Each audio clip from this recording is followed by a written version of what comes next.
When the doorbell rings and the Domino's delivery person hands you a box of steaming hot, delicious pizza, your first thought probably isn't about what secret history is hidden in the logo printed on the box. But after you've finished off the last cheesy slice, hey, no judgment, I've been there, you might be interested in the little-known intentions behind the iconic logo. Obviously, the logo is based on a playing piece for the game Domino's. You think? It's right there in the brand name after all. But why did the designers want the domino to have 3 dots? You might think that dots are random, but just like the many logos you see every day, there's a lot more thought behind every detail than you might notice at first glance. Each of the 3 dots represents one of the original Domino's pizza stores. The plan was to keep adding dots for every new franchise branch they opened. A cool idea, but considering that there are over 10,000 Domino's restaurants now, yeah, dots a lot of dots. It's probably a smart move that they stuck to the original 3 dots. Can you imagine what the logo would look like if they hadn't? Your pizza box would have to be massive to fit the entire logo printed on it. Okay, if you have an iPhone, Mac, or an iPad Nano for your favorite 12 tunes, like me, you probably see this logo every day. Even if you don't, we're all super familiar with the Apple logo. It's iconic. Literally, that's what designers call symbolic logos like this, rather than typographical, also known as written logos like Coca-Cola. The current Apple logo that we're familiar with isn't the first design the brand had. You've probably never seen the original Apple logo, which is an illustration of Sir Isaac Newton sitting in the shade of an apple tree. This is a reference to the famous story about how he supposedly discovered gravity. It's a far stretch from their ultra-modern current logo. The first unveiling of the apple shape we're familiar with came in 1977, although at that time it was filled with bright, vibrant colored stripes, representing Newton's work with prisms. A few people believe that the byte in the logo could refer to the computing term bytes. But the logo's designer, Rob Janoff, once said that hadn't been the intention. In truth, the byte was added so that the shape would still be recognized as an apple from a distance instead of looking like a cherry.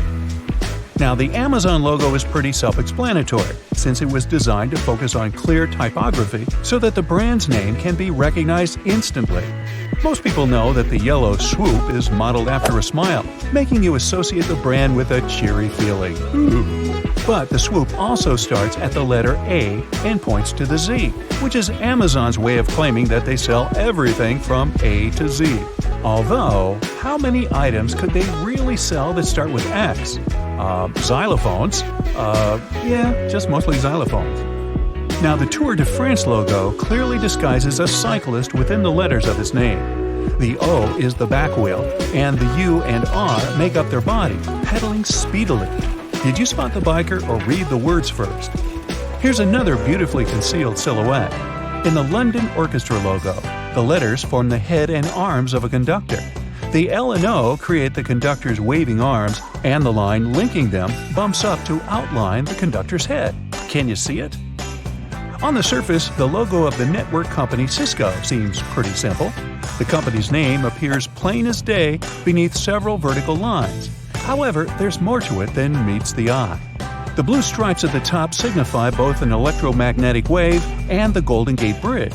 That's a nod to Cisco's San Francisco roots, which is also where they got their name, San Francisco. Interestingly, using lines in logos can have a significant impact on how an audience perceives a brand's identity. Vertical lines subconsciously evoke feelings of strength and sophistication.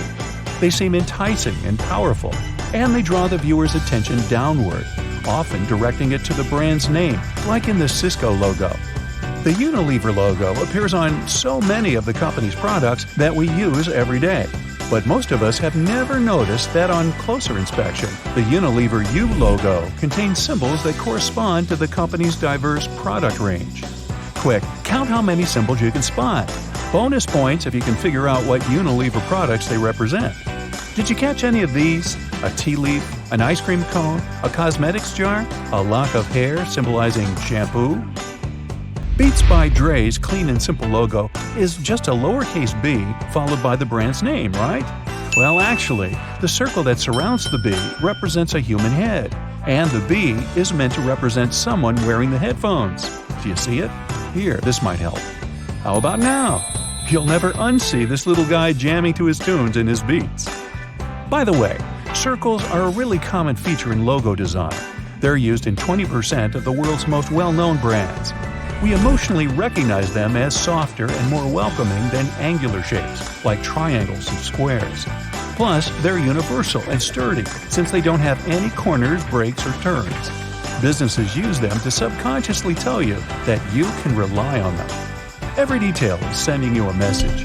Even if you don't spend your free time analyzing famous logos, we all make quick associations with shapes and colors without even thinking about it.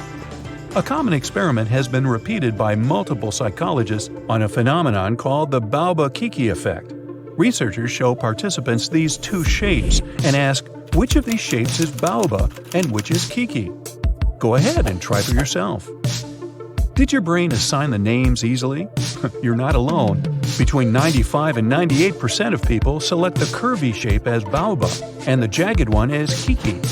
This tells us that the human brain attaches abstract meanings to the shapes, sounds, and other parts of design.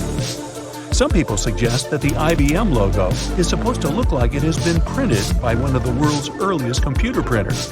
Those weren't great at laying down a smooth coat of ink. Now, that might be true, but IBM's official story is that the horizontal lines are intended to symbolize the speed and dynamics of their services.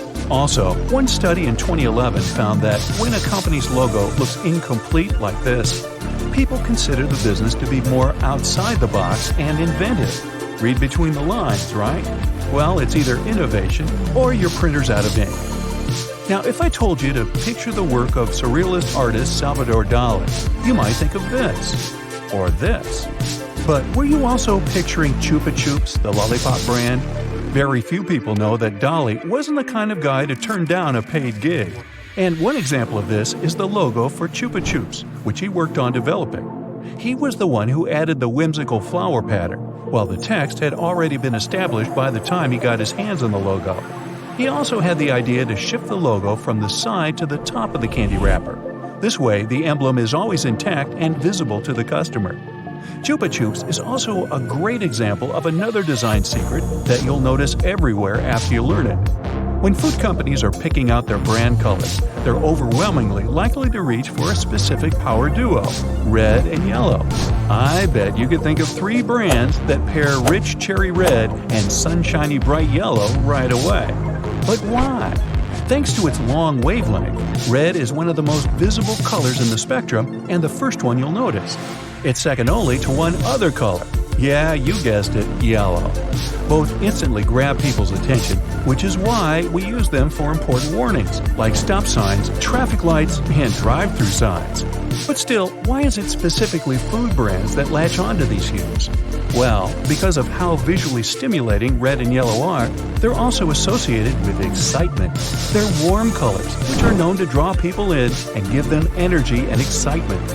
Seeing the color red could affect people's behavior, including making you think that people who are wearing red are more attractive. All of these physiological effects spike your energy levels, which could explain the pang of hunger you get when you see some restaurant logos. That and the good old craving for salty French fries. Hey, where's that drive-thru?